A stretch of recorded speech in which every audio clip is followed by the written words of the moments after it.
नमस्कार, स्वाभिमानी न्यूज चॅनलच्या बातमीपत्रात आपले स्वागत। सुरुवातीला जाणून घेऊया आजच्या ठळक घडामोडी। जिल्हा परिषदेच्या अध्यक्ष धरतीताई देवरे यांच्या सहकार्यातून तालुक्यातील अंगणवाडी केंद्रांना मोफत पाण्याची टाकी करण्यात आले वाटप। वडजाई गावात आमदार कुणालबाबा पाटील यांच्या प्रमुख उपस्थितीत झाले विविध विकास कामांचे लोकार्पण। धुळे शहर पोलिसांची धडक कारवाई, चोरीला गेलेला मुद्देमालासह चोरट्याला घेतले ताब्यात। पोद्दार शाळेजवळील माऊली व लक्ष्मी नगर येथे बोरवेलचे समाजवादी पार्टीचे इर्शादभाई जागीरदार यांच्या हस्ते करण्यात आले उद्घाटन। आता जाणून घेऊया बातमीपत्र विस्ताराने। धुळे तालुक्यातील ज्या अंगणवाडी केंद्रात पिण्याचे पाण्याची सोय नाही अशा 231 अंगणवाडी केंद्रांना धुळे जिल्हा परिषदेच्या अध्यक्षा सौ धरतीताई देवरे यांच्या सहकार्यातून मोफत पिण्याचे पाणी टाकी वाटप करण्यात आले। सदरील कार्यक्रम मोवाडी प्रल धुळे येथे घेण्यात आला। या कार्यक्रमाचे अध्यक्ष धुळे जिल्हा परिषदेचे माजी अध्यक्ष सुभाष दादा देवरे होते, तर जिल्हा परिषद अध्यक्ष धरतीताई देवरे यांच्या हस्ते टाकी वाटप झाले। यावेळी महिला बाल कल्याण सभापती सो ज्योतिताई बोरसे, जिप सदस्य श्री आशुतोष पाटील, उपमुख्य कार्यकारी अधिकारी श्री हेमंत बदाने, बाल विकास प्रकल्प अधिकारी सो दीपालीताई देसले, अर्चनाताई मोरे, पंचायत समिती सदस्य श्री तुषार महाले, पंचायत समिती सदस्य श्री शुभम भील, तसेच लामकणी, रामी, चिंचवार, निमगुड, बोदगाव, धामणगाव, गरताळ, तिकी, बोरसुले, कापडणे, मुक्टी, आनंदखेडा, मोरदड, तरवाडे, चांदे, कुंडाणे, हरसुने, बाबडवाडी, सेंदाने, वडजाई, बोरवीर, कोरपाडा, आरवी, मोरशेवडी, बोरीस, मोगन, दह्याने, उडाने, गोताने येथील सरपंच, ग्रामपंचायत पदाधिकारी, ग्रामसेवक सह विभागाच्या सर्व परिवेशिका, धुळे तालुक्यातील अंगणवाडी सेविका मोठ्या संख्येने उपस्थित होत्या।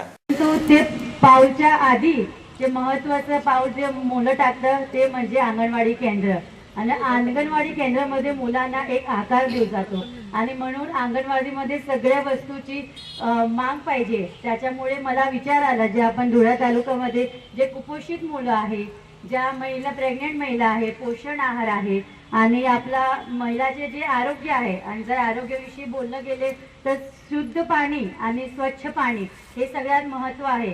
त्याच्यामुळे मला विचार आला की माझ्या अंगणवाडीच्या मुलांना पाण्याचा प्रश्न नको व्हायला पाहिजे, त्याच्यामुळे हे आज आपण ह्या पाणीचं डिस्ट्रीब्युशन करतो आहे। धुळे तालुक्यामध्ये आपण 230 अंगणवाडीमध्ये हे पाण्याची टाकी आपण देणार आहे। तर हे सांगताना खूप आनंद होतो आहे की आपण धुळे तालुक्यामध्ये एकही अंगणवाडीला आता पाण्याचा प्रश्न राहणार नाही, आणि या धुळे तालुक्यात नाही तर पुणे धुळे जिल्ह्यामध्ये माझी प्रयत्न राहील की पुणे धुळे जिल्ह्यामध्ये जे अंगणवाडीचा पाण्याचा प्रश्न असेल ते नक्की सोडण्याचा प्रयत्न करेल।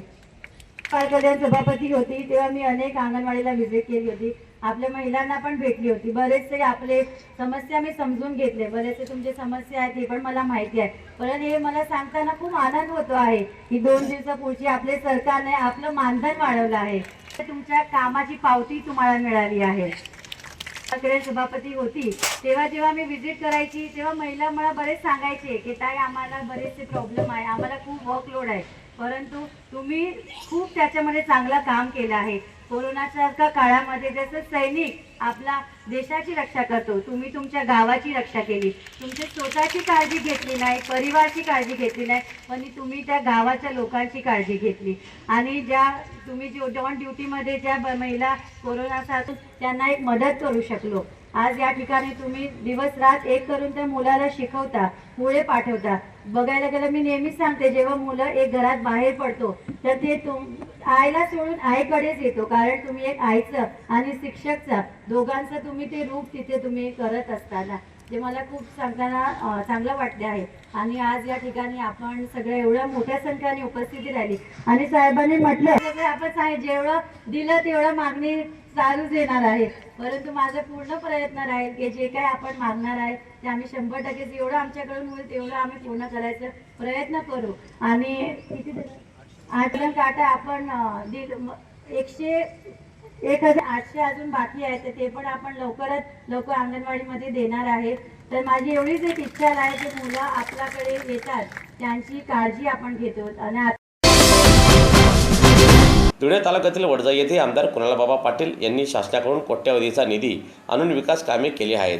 त्यात पाणीपुरवठा योजना, अमरधाम, रस्ते इत्यादी कामांचा समावेश आहे। या कामाचा आज रोजी आमदार कुणाल पाटील यांच्या प्रमुख उपस्थितीत भूमिपूजन आणि लोकार्पण करण्यात आले।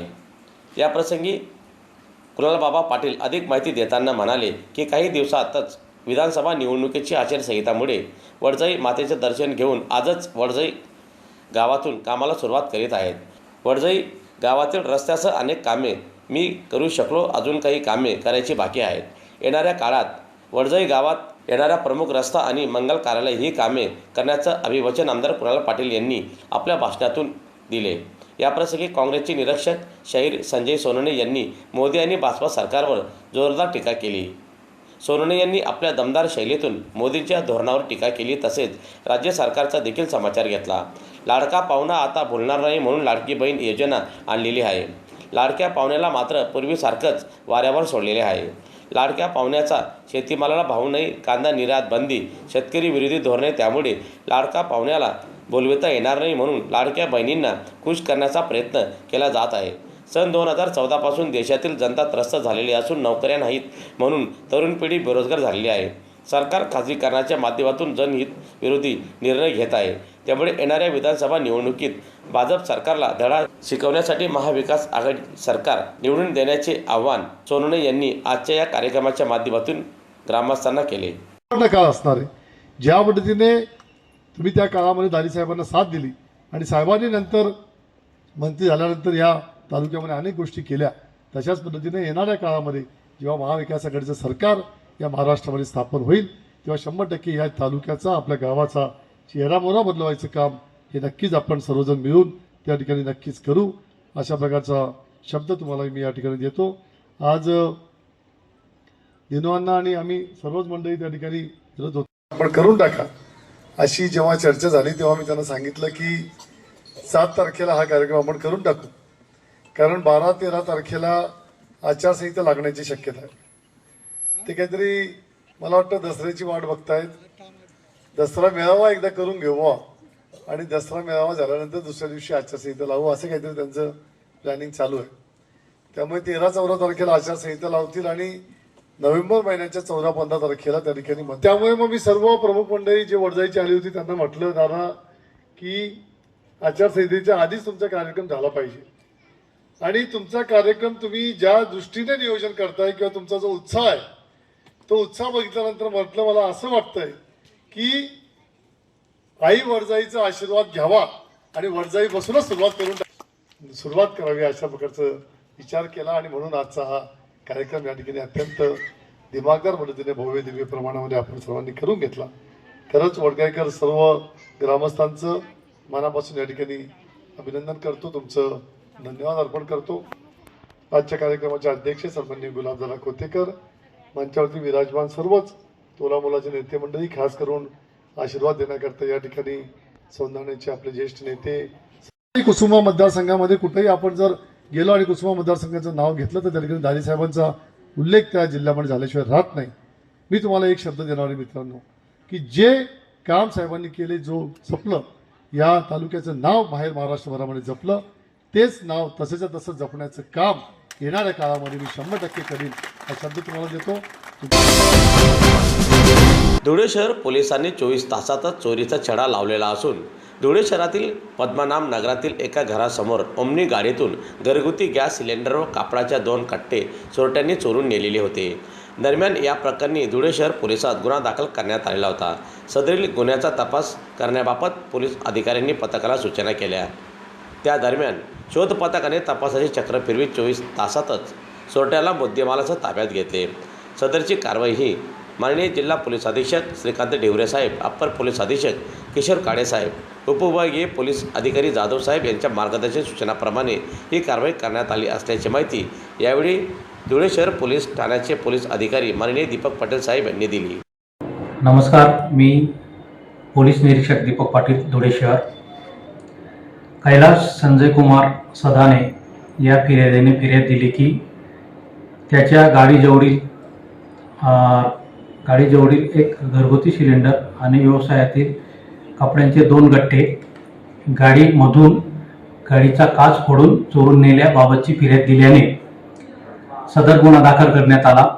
त्या अनुषंगाने DP पथकातील कर्मचारी आणि PSI राठोड यांना सदर गुन्ह्यातील माल हस्तगत करण्याबाबत व चोरीचा गुन्हा उघड करण्याबाबत सूचना दिल्या।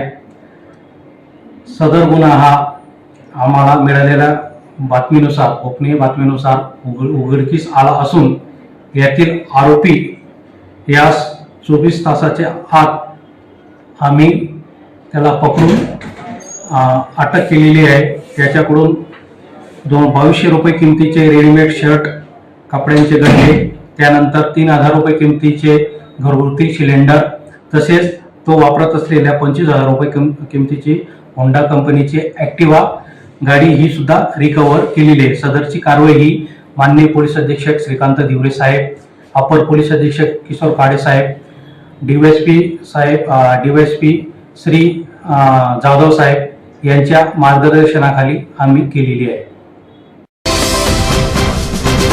समाजवादी पार्टीचे नेते माननीय इर्शादभाई जागीरदार यांनी जनसंवाद मेळाव्यात दिलेला शब्द आज पूर्ण केलेला असून पोद्दार इंटरनॅशनल शाळेजवळील माऊली व लक्ष्मी नगर येथे सहखर्चाने बोरवेल व पाण्याची टाकी उपलब्ध करून दिली। दरम्यान यावेळी परिसरातील ज्येष्ठ नागरिक यांच्या हस्ते जलपूजनही करण्यात आले।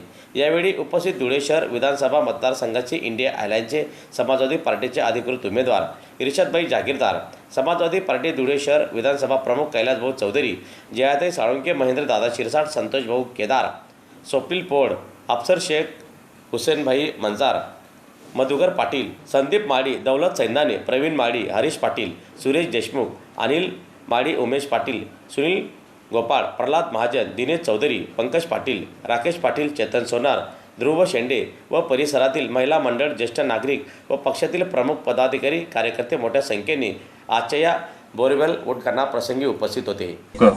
या ऑफिसला पण 2-3 वेळेस आले आणि आज मला आनंद आहे की तुम्हाला दिलेले शब्द माझ्या हातातून पूर्ण झालं। हे पाण्याचं काम म्हणजे देवाचं काम होतं आणि पाण्याचं काम आज तुमचं पूर्ण झालं। येणाऱ्या काळात माझी फक्त आपल्याला एकच विनंती राहील की माझे दोन्ही जे विरोधी उमेदवार आहे, भारतीय जनता पार्टीचं पण आणि MIMचं पण, यांच्यात नुरा कुस्ती चालू आहे। दोघं धर्माच्या नावावर मतं मागू राहिले।